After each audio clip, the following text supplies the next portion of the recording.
Welcome to the Plain Books Podcast. I want to start by throwing a rather uncomfortable, hypothetical scenario your way. Oh, those are always fun. Lay it on me. Right. Okay, so picture this. You are walking into the most critical room of your life. Okay, I'm picturing it. It could be, the boardroom where you're finally pitching that huge project you've sweated over for 2 years. Yeah. Or maybe it's a super high-stakes first date with someone you find just completely intimidating. Oh, wow, the pressure is on. Exactly. And you've done everything right on paper, you're dressed perfectly, your posture is impeccable. You've got the firm handshake ready. Yep, firm handshake, solid eye contact, and you sit down radiating total confidence. But the very second you open your mouth, something completely invisible happens. The trap is sprung. Yes. Your language, like the specific words you choose, the way your tongue navigates their pronunciation, the underlying grammatical scaffolding you rely on, it silently betrays you. It is a genuinely terrifying concept when you really stop and think about it, isn't it? It really is. Because the smartest person in the room could be unknowingly destroying their own credibility in, the first 30 seconds of a conversation? Literally 30 seconds. We spend so much time curating our physical appearance, our LinkedIn profiles, our outfits. Right, but we completely forget that we are constantly broadcasting our background, our mental habits, and our attention to detail every single time we simply order a coffee or voice an opinion. Exactly. And the craziest part is that you might be making a totally brilliant point, but the person across from you has just stopped listening to your idea. Because they're stuck on the mistake. Yeah, they are totally distracted by a tiny linguistic error you didn't even know you made. And so that is our focus for this episode. A very necessary focus, I'd say. We're exploring a book that treats language not as some dusty academic subject reserved for, high school English teachers, but as a high-stakes game of professional and social survival. The stakes are incredibly real. The book is 30 Days to Better English by Norman Lewis, and we are going to turn this podcast into a compelling, highly suspenseful journey through the hidden traps of the English language. The ones that are just waiting for us every single day. So what's the core premise here? Well, the core premise of Norman Lewis's book is undeniably powerful, and honestly, it is a bit confrontational, which I kind of love. I do too. It doesn't hold back. Not at all. He basically argues that your English works either for you or against you.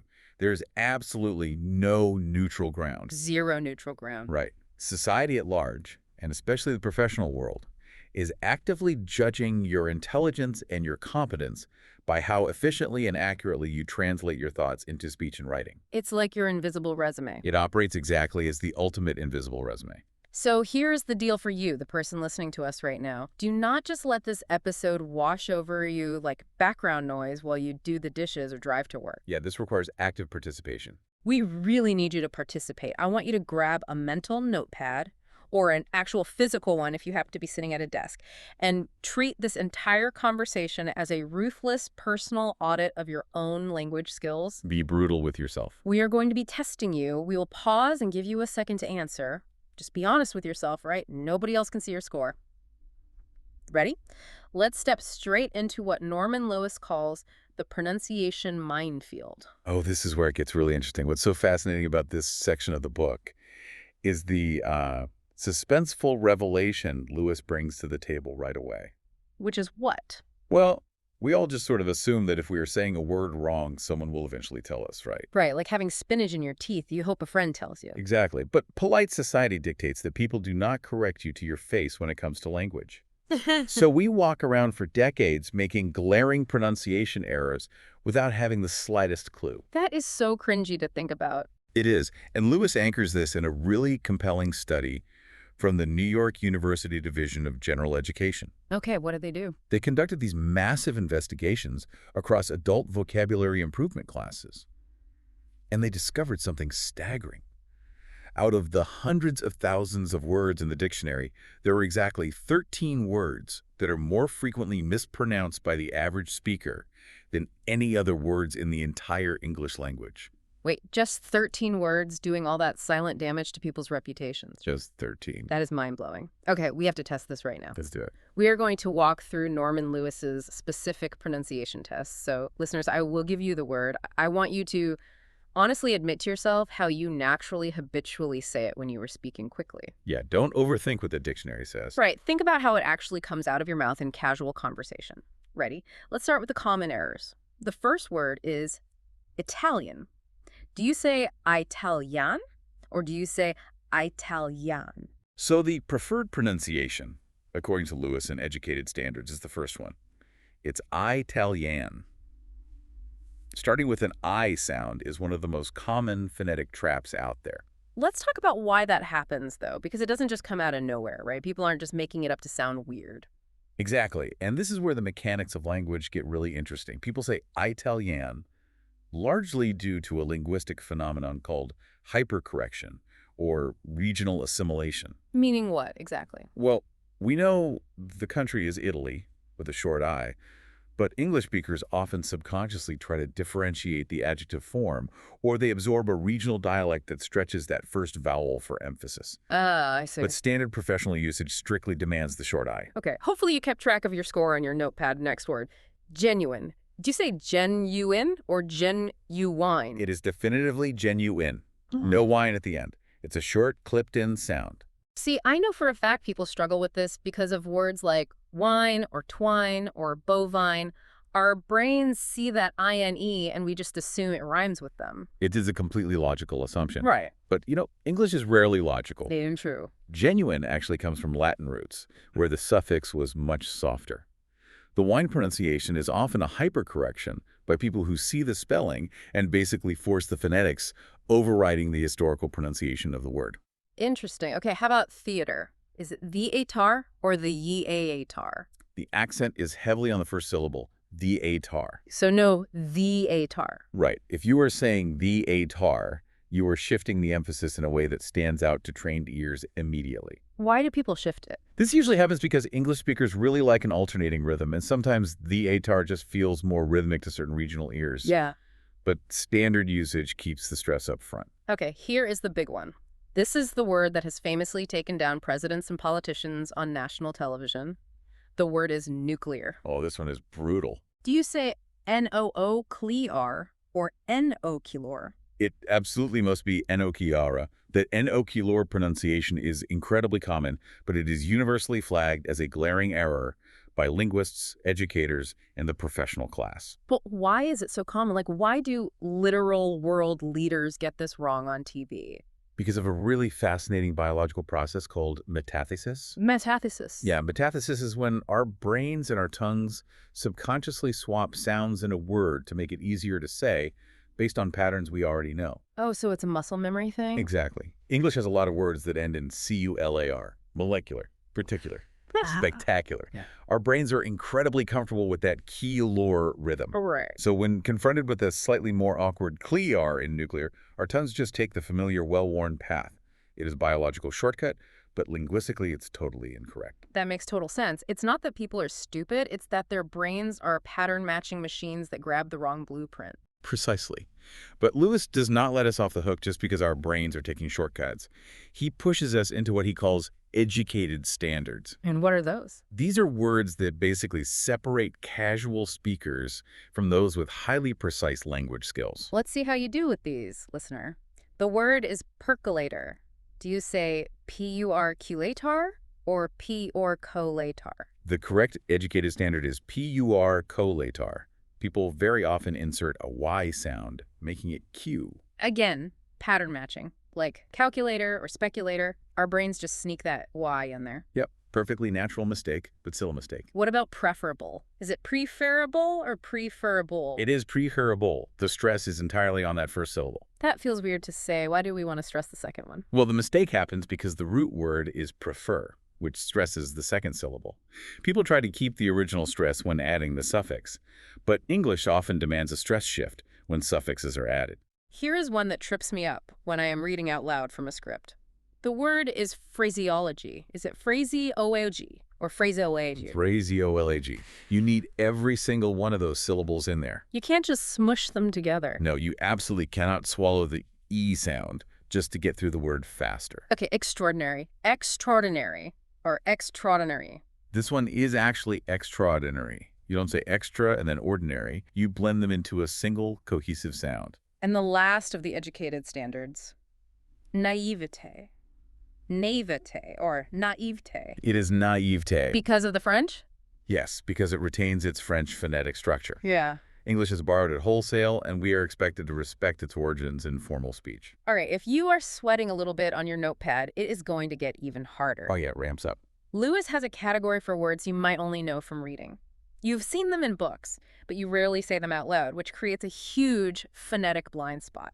Let's test your unknown words. First up, epitome, epiitome, or apotome. It is E-P-I-T-U-M-E. The E at the end is absolutely not silent. But why not? Every other word ending in E in English is silent. Home, dome, chrome. It's so unfair. I know, but it's because epitome is Greek. It comes from epi, meaning into, and temnion, meaning to cut. It literally means a summary or a miniature representation. Wow, okay. In Greek loanwords, that final E is always pronounced, just like in recipe or catastrophe. If you apply standard Germanic English rules to it, you end up saying epi-tome, which instantly signals that you have only ever read the word and never discussed it among educated peers. Oh man, that is a brutal tell. People will instantly know. Okay, next. Ara. RRI or AW. Right. It's the prefix a plus the word rai, meaning twisted or crooked. Machinations, machinations, or machinations. Machinations. It comes from the same Greek root as machine, but the chi functions as a hard K sound in this specific derivation. Inexorable, inexorable, or inexorable. Inexorable, meaning impossible to stop or prevent. And finally, ribald. R-Y-E-bald, or raybald. This one surprises almost everyone. It is aro, all beald. Short I, short A. Really? I would have said R-I-E bald for sure. Most people do. It refers to sexual matters in an amusingly coarse way, stemming from Old French. Okay, take a breath, listener. Tally up your mental scorecard. So, what does this all actually mean? Why do we get these so consistently wrong? The core issue Norman Lewis highlights here is the environmental absorption of language. We learn to speak primarily by imitating the people around us, right? Not by consulting phonetic dictionaries. We just mimic our parents. Exactly. If your parents, your teachers, or your peers in your hometown mispronounce genuine or nuclear, you simply absorbed that error as absolute truth. We just baked in. The mistake literally becomes hardwired into your neurological pathways. When you leave that environment and enter a broader professional sphere, those hardwired mistakes become glaring liabilities. Right. Lewis is very clear, however, that correcting this isn't about proving you're objectively better than anyone else. It's about removing the friction from your communication so your actual ideas can be heard. But wait, Lewis also points out a secondary reason we mispronounce words, right? Something he calls affected pronunciation. Oh, yes. And this is where people actually create their own problems by trying to sound smart. Exactly. And this is arguably worse than an honest mistake. Affected speech is when people overcompensate. Because they're insecure. Precisely. They are deeply insecure about their language, so they try to sound hyper-sophisticated, and in doing so, they invent completely incorrect, unnatural pronunciations. Give me an example of that. What does overcompensating actually sound like in the real world? A classic example Lewis provides is the word bin. Many unsophisticated speakers, trying to sound terribly proper or vaguely British, will pronounce it bean, as in baked bean. Like, I have been to the store. Exactly. But standard American pronunciation is simply bin, or take the word student. Some people force a heavy artificial U sound, saying student, instead of the more standard, relaxed student. They're trying to emulate an upper-class dialect, but in an American corporate context, it often just sounds incredibly strained, artificial, and frankly, a bit pretentious. Let me push back on this idea of affected speech for a second. Let's really dig into the mechanics of this. Isn't trying too hard to sound correct sometimes more distracting than just making a common folksy mistake? How do you mean?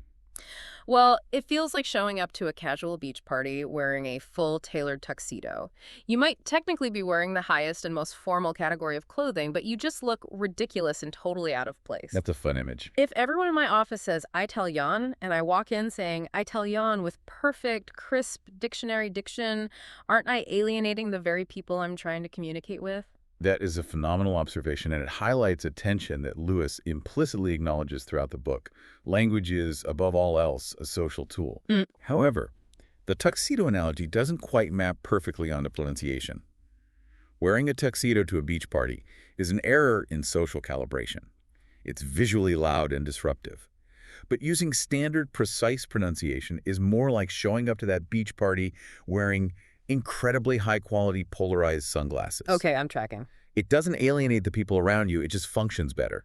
It allows you to see clearly without drawing attention to the glasses themselves. I see what you're saying. That's a great flip of the analogy. Lewis is absolutely not advocating for a fake theatrical accent. He is advocating for precision and invisibility. Invisibility, I like that. When you say been instead of been, you actually draw less attention to your mouth and more attention to your ideas. Affected speech distracts the listener because it feels performative. They start wondering why you are talking so weirdly. Exactly. Correct. Standard speech disappears entirely because it is perfectly efficient. I love that framing. The ultimate goal is frictionless communication. You do not want the listener stumbling over your weird vowel sounds. You want them absorbing your pitch, your analysis, or your joke. Exactly. And that transition from how words merely sound on the acoustic surface to what those words actually mean in your mind is where the book really accelerates. We have to move from the superficial acoustics of speech to the actual architecture of human thought. Which brings us to the next massive pillar of Norman Lewis's philosophy, vocabulary as the literal blueprint of mental stature. This part is so good. This is where he drops some truly surprising stories about the connection between vocabulary and real-world success. We all inherently know it's, good to have a big vocabulary, but Lewis actually brings the receipt. It really does. He cites the findings from the Human Engineering Laboratory, which was affiliated with the Stevens Institute of Technology. They ran these massive aptitude tests on thousands of adults from every imaginable walk of life. The historical context of this study is crucial, too. The Stevens Institute was trying to figure out if there were measurable, underlying traits that predicted success in the business world. Right. They tested for everything. They tested spatial awareness, mathematical logic, inductive reasoning, mechanical aptitude. Yeah. All the things you would naturally assume make a great engineer or a great CEO. Sure, all the hard skills. But the data revealed something entirely unexpected. Without exception, the top executives in every single field, manufacturing, finance, sales, administration, consistently scored the highest in English vocabulary. That is wild. And conversely, almost everyone who had an extensive vocabulary also held a high position in their chosen field. There was an incredibly tight predictive correlation between knowing a vast amount of words and achieving a high level of professional and financial success. And here's where the data gets genuinely shocking. The formal education piece of the puzzle did not matter nearly as much as you would think. Oh, the anecdote about the executive. Yes. Lewis tells this amazing anecdote about a major executive at a massive telephone company.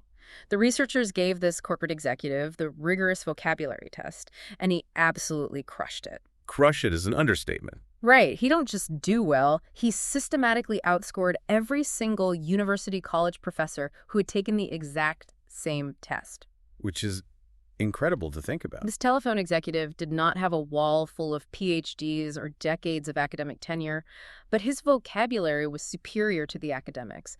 It completely upended their expectations. It proved that a massive vocabulary correlates more with real-world, high-stakes career success than just sitting in a university classroom for 20 years. If we pull back and look at the implications of that, it completely redefines how we view words. How so? Well, most of us tend to think of a big vocabulary as a vanity project, right?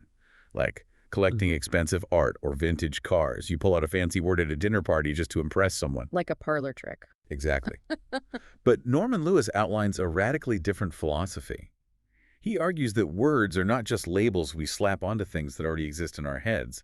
They are, in his exact phrasing, instruments of thinking and tools of thought. Tools of thought. Without the specific words, we literally cannot grasp complex thoughts or communicate highly nuanced feelings. It's like trying to build a 100-story skyscraper, but the only tools you have in your toolbox are a plastic hammer and a roll of duct tape. Perfect analogy. You simply cannot build a complex, towering intellectual structure without the precise linguistic tools required to bolt those abstract ideas together. That is exactly it. Words are the literal scaffolding of human consciousness. If you do not possess the word for a concept, you can barely perceive the concept in reality, let alone manipulate it, strategize around it, or explain it to a team of employees. That makes total sense. And that is exactly why those top executives score so high. Think about what a CEO does. Their jobs require them to navigate massive, highly abstract, complex systems of human behavior, global economics, and long-term strategy. They need a huge vocabulary just to survive the day. They need a massive internal dictionary just to process the daily reality of their responsibilities. Hmm. The college professors might know highly specialized jargon for their narrow field, but the successful executive possesses a broad, highly precise vocabulary that allows them to synthesize information across multiple disciplines. All right, listener, you are back in the hot seat. Grab that notepad. Let's see how your mental scaffolding is holding up right now. We are going to run through Norman Lewis's matching tests. I'm going to give you a word, and you have to match it with its meaning, but we aren't just going to rattle them off. We are going to explore them. The first word is imminent. Imminent. Does it mean hidden, flashy, or likely to happen in the near future? Imminent means likely to happen in the near future. The storm is imminent. And this one trips people up constantly because they confuse it with eminent with an E, which means famous or respected. Right, which is a huge mistake. If you tell your boss a problem is eminent, you are accidentally calling the problem famous instead of urgent. Not a good look. Next word. Fluster. Does it mean to cleanse, to confuse, or to coax? To fluster is to confuse or make someone agitated. It comes from an old Scandinavian word meaning to hurry or to flutter. Rigid, stiff, or pretend. Rigid is stiff or unyielding. Purge. Does it mean to hinder or to cleanse? To purge is to cleanse or rid something of impurities. It is a really powerful word, often used in medical or political contexts. Rehabilitate. To bring back to former excellence or to pretend? To bring back to former excellence or to restore to good health or useful life. Latent. Is latent hidden or is it flashy? Latent means hidden, dormant, or present, but not fully active. This is a crucial word in business and science. A latent risk is one you can't see yet, but it's there. Gaudy. Flashy or stiff? Gaudy is flashy, typically in a tasteless, cheaply showy way. Feign. To coax or to pretend? The feign is to pretend, like you feign interest in a boring meeting. We all do that. Cajole. To hinder or to coax? To cajole is to coax or persuade someone through sustained flattery or gentle pleading. It actually comes from a French word meaning to chatter like a caged bird. You are literally chirping at someone until they give in. I love that origin. You are basically bird chirping them into submission. And finally, impede. Does it mean to hinder or likely to happen in the near future? To impede is to hinder or obstruct progress. Okay, now Lewis takes it a step further. Knowing definitions is basic. He wants to test the structural depth of your knowledge. This is where it gets more challenging. He wants to know if you can instantly identify the relational architecture between concepts. So I'm going to give you a word, and you tell me if the second concept I pair it with is similar or opposite. Ready. The word is myriad. Is the concept of small in number similar or opposite to myriad? Myriad means a countless or extremely great number, so small in number is the absolute opposite. Good. Interestingly, in ancient Greece, a myriad specifically meant the number 10,000, which was the highest number they had a single word for.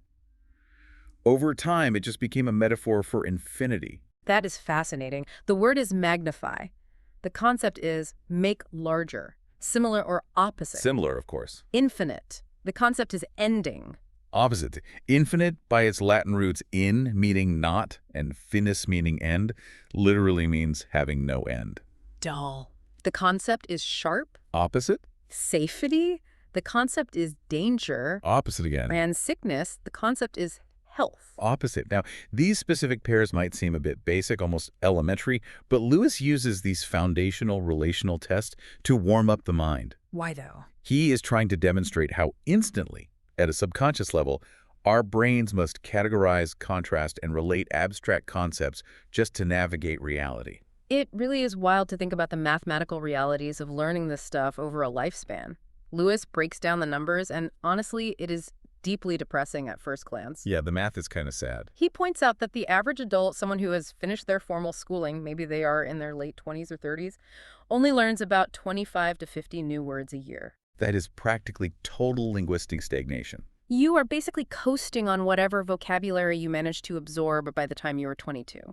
It is the state of complete linguistic entropy. You aren't growing. Your mental tools are just rusting. Right. But Lewis speculates on a totally different, highly intentional trajectory. He proposes a systemic, aggressive program of learning 8 to 14 new words a day. Which sounds like a lot. It is, But if you actually commit to that, you are adding 2,000 to 3,000 words a year to your active vocabulary. Let's do the compounding math on that. If you follow his program for just 1 decade, you have added 30,000 new razor-sharp instruments of thought to your brain. It's unbelievable. You have entirely altered the resolution at which you view and interact with reality. If the average person is walking through the world watching a movie in standard, blurry definition, learning 3,000 words a year upgrades your brain to 4K IMAX. 4K IMAX, I like that. You suddenly see details, nuances, motivations, and connections that were literally invisible to you before, simply because you did not possess the specific words to describe them to yourself. And this compounding knowledge radically alters your professional trajectory. When you have that kind of 4K vocabulary, you do not just speak better, you listen significantly better. That's a huge point. When you are handed a complex legal contract, or you are reading a dense scientific paper, or you are listening to a competitor's earnings call, you aren't skipping over the crucial, highly nuanced words that define the author's true intent. You catch everything. You absorb high-density information faster and far more accurately, which brings us right back to why those executives at the top of the corporate ladder scored so high. They processed the entire world with a high-definition vocabulary. That is such an empowering concept. But having all these brilliant words floating around in your head is only half the battle. Unfortunate. Once we have the internal building blocks, we have to know how to construct them properly in the physical world, on paper or on a screen. And this is where a shocking number of brilliant, highly verbal people fall completely flat. Yes, they do. Let's look at the hidden, humiliating traps of spelling, which brings us to the mechanics of the written word. Spelling causes a tremendous, almost paralyzing amount of anxiety in the professional world. I have worked with incredibly intelligent, articulate executives who are secretly terrified of having to write on a whiteboard in front of their junior colleagues. Because they don't want to misspell something basic? Exactly. Or people who literally cannot hit send on an important email without running it through a spell checker 3 times and having their spouse read it. I've been there. Norman Lewis treats this section of the book as a psychological cure for that specific crippling anxiety. He does not just hand you a list of difficult words to blindly memorize, he provides the actual mechanical memory tricks, the mnemonics, to fix those permanent blind spots once and for all. I really appreciate this part of the book because it is so immensely practical. I am definitely guilty of having spelling blind spots. There are certain words I have to look up every single time I write them because my brain just refuses to retain them. But we all have those. Lewis gives us these brilliant little mechanical hacks. Let's dig into a few. Take the word recommend. People constantly mess up the C's and the M's. Is it 2 C's? 2 M's? Right.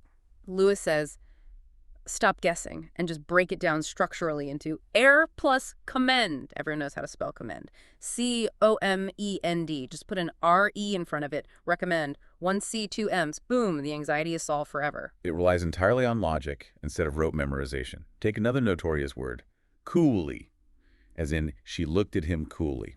I misspell that one all the time. People constantly spell it with 1 L or misplace the Y, spelling it C-O-O-L-E-Y, Lewis says.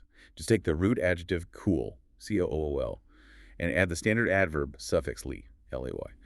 Cool plus ly equals coolly. Double O, double L. It completely removes all the guesswork and replaces it with a formula. Here is a seriously thorny one. The verbs ending in -fi versus -fi.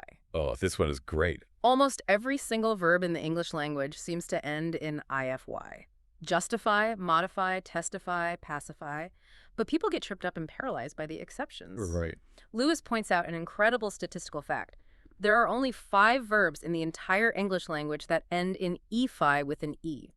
If you just memorize these 5 specific words, you will never doubt yourself again. And what are they? Liquefy, putrefy, rarefy, stupefy, and defy. That is it. Every single other word is IFY. And if we look at the why behind that, it's a perfect example of English being a historical museum. Those 5 words retain the E, stem from the original Latin pathways, while the vast majority of other words were assimilated into the more common IFY suffix pattern over centuries of use. And then there is the absolute nightmare of the able versus able endings. People freeze up when they have to type irresistible. Is it ABLE or IBLE? Lewis explains that irresistible takes the I. He dedicates pages to developing a rule of thumb for these suffixes. And honestly, mastering that one rule saves countless hours of frustration over a career. But we have to ask the fundamental question here. Which is, Why is this so incredibly hard for us? Why do our highly evolved brains stumble so hard on double consonants and vowels? Why can't we just sound the word out like they taught us in first grade? Right. If I can say it, why can't I spell it? Exactly. This is a crucial point that Lewis makes. Relying purely on phonetics in the English language is an absolute betrayal. A betrayal. It is. The English language is a massive, beautiful, sprawling Frankenstein's monster of a language. It isn't pure. It has violently stolen parts from Latin, Greek, French, German, and Norse over 1,000 years of invasions and trade. It's a total mutt. And then, right when the printing press was invented, English spelling was essentially frozen in time, right in the middle of a massive historical shift in how vowels were pronounced. So the spelling doesn't match the modern sound. Exactly. Yeah. Because of this bizarre, bloody history, the way an English word sounds today often has absolutely nothing to do with how it is spelled. If you try to spell phonetically, English will actively humiliate you. It really will. That is why mnemonic devices are not just helpful little parlor tricks. They are essential survival tools. You have to create logical, structural bridges in your mind to bypass the phonetic chaos. Okay, I hear the historical argument and it is fascinating, but let me play the modern devil's advocate for a second. Go for it. We are living in an era where software literally does everything for us. In an age of autocorrect, predictive text, Grammarly, and AI writing assistants that can rewrite my entire email, does knowing how to spell liquefy actually matter anymore? Mhm. Why dedicate precious brain space to memorizing suffixes when my phone will fix it for me in a millisecond? It's a very fair question, and it is the ultimate modern temptation. But think about what autocorrect actually is. It is an algorithmic safety net. It is not a substitute for actual cognitive competence. I was thinking about this, and relying on autocorrect isn't like having a co-pilot. It is exactly like putting the inflatable bumpers in the gutters at a bowling alley. Look at. Right. Yes, the bumpers ensure your ball will eventually bounce its way down and hit some pins. It keeps you out of the gutter on a casual Friday night. But using those bumpers prevents you from ever actually developing the muscle memory, the technique, and the skill required to throw a strike on your own. You're just outsourcing your fundamental capability. Exactly. And what happens when you are in a formal setting, writing on a whiteboard in front of the board of directors, or filling out a handwritten form for a major client, and those bumpers are suddenly removed? You throw a massive gutter ball. You end up writing disappointed with 2 S's and 1 P, or disappear with 2 S's. And when that error slips through, it causes a catastrophic conversational crash. The reader stops reading your brilliant proposal and instead thinks, wow, this person wants me to trust them with millions of dollars and they don't even know how to spell disappear. You lose your authority in an instant. It just vanishes. That is a brilliant way to conceptualize it. Autocorrect atrophy is real. When you actually know how to spell, you write with a completely different kind of fluency, speed, and confidence. You aren't second-guessing your own thoughts as they hit the page. You are in a state of flow. And that flow state brings us to the next level of the written and spoken word. Spelling is just how words look when they are isolated, trapped alone on a page. But grammar is how those words behave when they interact with each other in the wild environment of a sentence. And that is where the real booby traps are buried. Which transitions us perfectly into the grammar booby traps.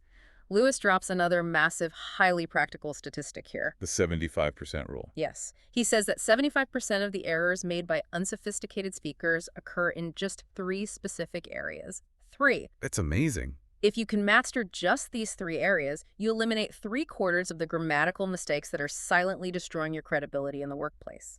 The areas are pronouns, the verbs lay versus lie, and singulars versus plurals. The reason Lewis focuses so relentlessly on these 3 specific areas is because of the distraction factor we mentioned earlier. When you make a glaring grammar error, it violently and immediately shifts the listener's focus away from the substance of what you are saying to the mechanics of the mistake you're making. You could be delivering the most profound, insightful financial analysis of the quarter, but if you look at the CEO and say, him and I went over the numbers, the CEO is no longer thinking about your brilliant numbers. No, they're thinking about your poor grammar. It is a massive, completely preventable, self-inflicted wound. So, listener, it is time for our final interactive quiz. Grab your notepads one last time. We are going to challenge you with some specific pronoun rules. This is the stuff that trips up almost everyone, even highly educated people, because we try to sound too formal. This happens constantly. Let's start with an absolute classic. You are telling a secret to a colleague in the break room. Do you say just between you and I, or do you say just between you and me? It is, definitively, between you and me. I guarantee thousands of people listening right now just winced because people say between you and I all the time, specifically because they think it makes them sound smarter or more professional. Why is that so wrong? It is wrong because it violates the fundamental grammatical architecture of the sentence. The word between is a preposition. In English, the rule is absolute. After prepositions, words like between, for, with, to, against, you must use objective pronouns. And the objective pronouns are. The objective pronouns are me, him, her, us, them. Think about it with a simpler preposition. You would never, ever say, he gave the book to I. That sounds insane to our ears. You'd say, he gave the book to me. Right. Therefore, following the exact same structural rule, it must be between you and me. So why do we mess it up so often? Using I after a preposition is another perfect example of affected speech, or hypercorrection.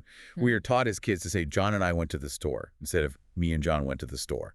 So we internalize this false rule that I is always the polite or correct choice when pairing yourself with someone else. We just force it in everywhere. We force it in where it doesn't belong, completely ignoring the structural job the word is doing in the sentence. Let's test a few more phrases that plague our daily emails. How about this one? We boys went to the store versus us boys went to the store. We boys. The easiest way to test this mentally before you say it is to drop the noun boys. You wouldn't say us went to the store. No, you say we went. Exactly. So when you add the noun back in, it remains we boys. How about this comparison? She is older than me versus she's older than I. This is a notoriously tricky one, and it causes a lot of debate. In strictly formal, traditional grammar, it is she is older than I. Even though that sounds super stuffy. Yes. The reason is that then functions as a conjunction here, introducing a subordinate clause, and there is an implied invisible verb at the end of the sentence. She is older than I am. Oh, I see. You wouldn't say she's older than me am. Right. However, modern usage has softened considerably on this, which we will dig into in a moment. But if you want to be rigorously, unassailably correct in a formal document, older than I is preferred. Here is a phrase I hear 10 times a day in meetings. I will try and come to the presentation. It should be try to come. Try and come literally implies two separate guaranteed actions. You will try, and you will also definitely come. But that's not what you mean. No, you mean your attempt is directed toward coming. You need an infinitive there. Try to come. And what about starting a corporate email with due to? Like, due to the budget cuts, the project was canceled. Traditionally, due is an adjective and must modify a specific noun. For example, the cancellation was due to the budget cuts. So you can't just slap it at the front. Using due to as a standalone prepositional phrase at the start of a sentence, meaning because of, is widely considered a grammatical error by traditional purists. It should be, because of the budget cuts, the project was canceled. Man, these pronouns and prepositions are incredibly slippery. I absolutely love the quote Norman Lewis includes from the famous humorist Stephen Leacock regarding this exact frustration. What did he say? Leacock described pronouns as a disorderly and drunken lot. We no sooner straighten them up on one side than they fall over on the other. It perfectly captures how maddening it is to wrangle them. It is a brilliant, highly accurate description. Pronouns are grammatical shapeshifters. Old English used to have a very complex case system where every noun changed its spelling depending on its job in the sentence, whether it was the subject, the object, or possessive. Wow. Modern English lost almost all of that, except for pronouns. Pronouns still hold on to that ancient baggage.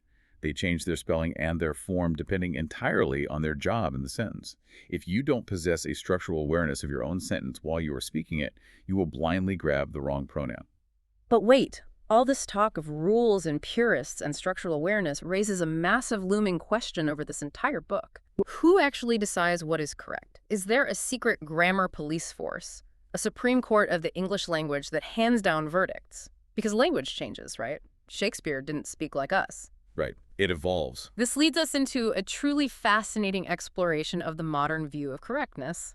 Is English a fluid, living thing, or is it a rigid set of mathematical rules? This is where Norman Lewis shows tremendous intellectual honesty, and it elevates the book from a simple grammar manual to a deep exploration of culture. He doesn't just yell at you to obey the rules. Instead of just barking rigid 19th century rules at the reader and demanding obedience, he explores a massive investigation conducted by Harper's Magazine, The magazine essentially asked the same question you just did. Yeah. What does correct English actually look like in the real world of professional writing and speaking today? So what did they do? So they polled 82 highly influential professionals. The makeup of that panel is what makes it so interesting.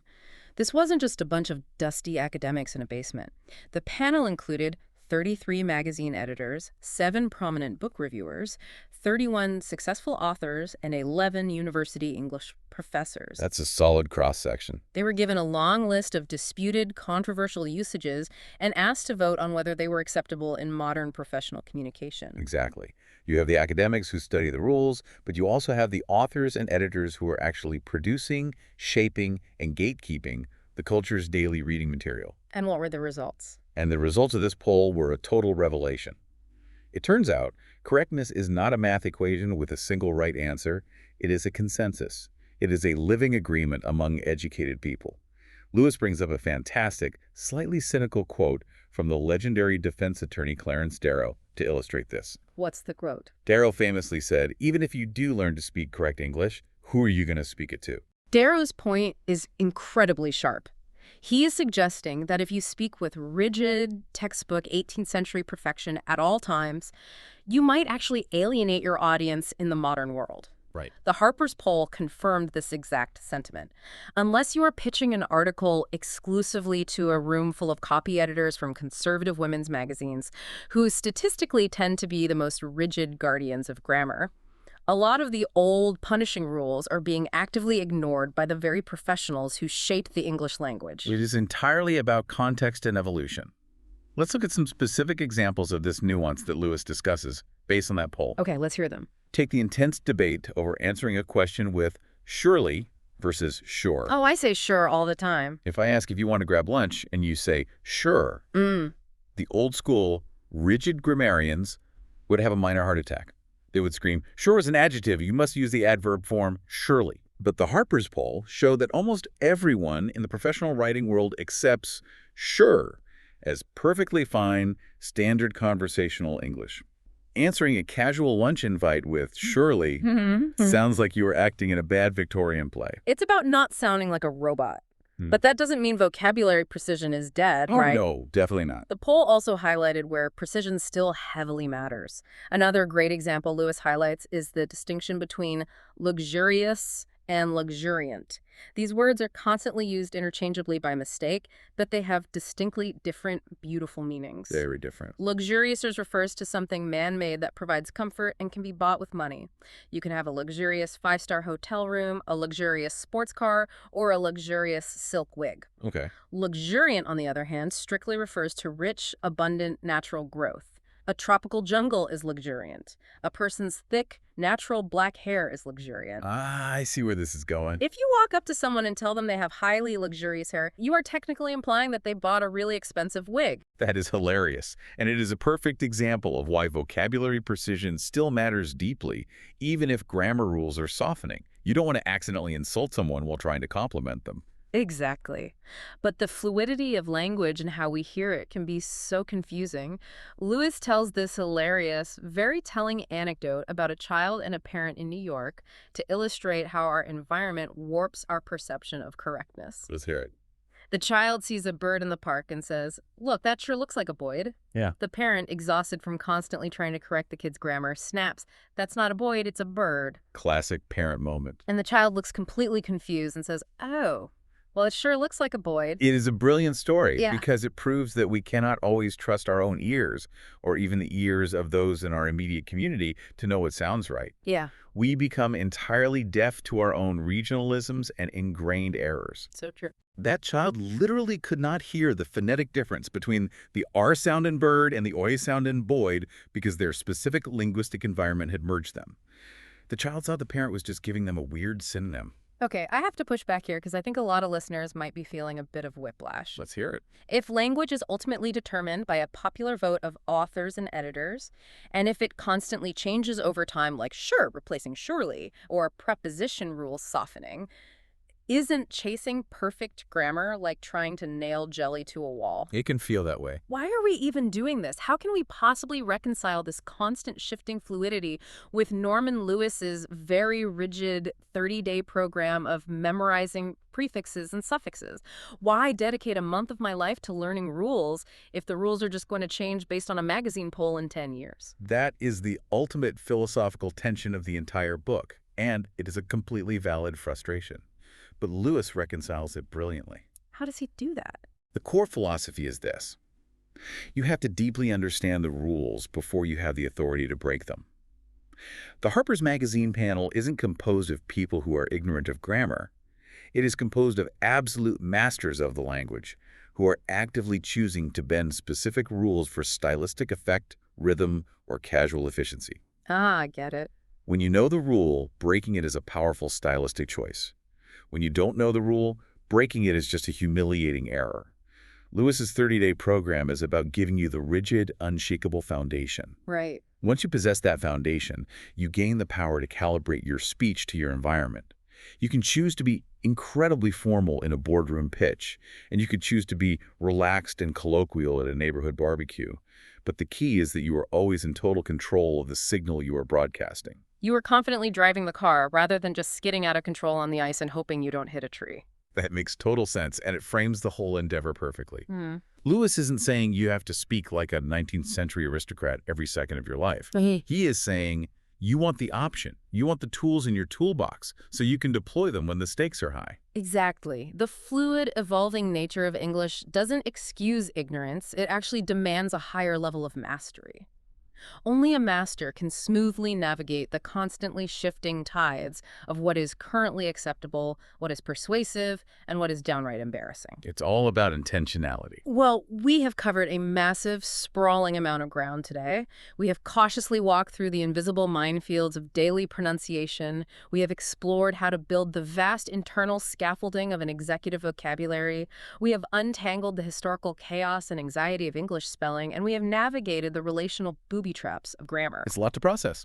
But simply sitting here and listening to us talk about the architecture of language is only step one. Now it is time for practical, real-world application. We're challenging you, our audience, directly right now. Yes, take action on this. Take the practical lessons from this episode and let Norman Lewis's ideas actively enhance your life and your career. Commit to just 15 minutes a day. That is all it takes to start systematically reprogramming your ingrained habits, expanding your vocabulary, and tightening your grammatical precision.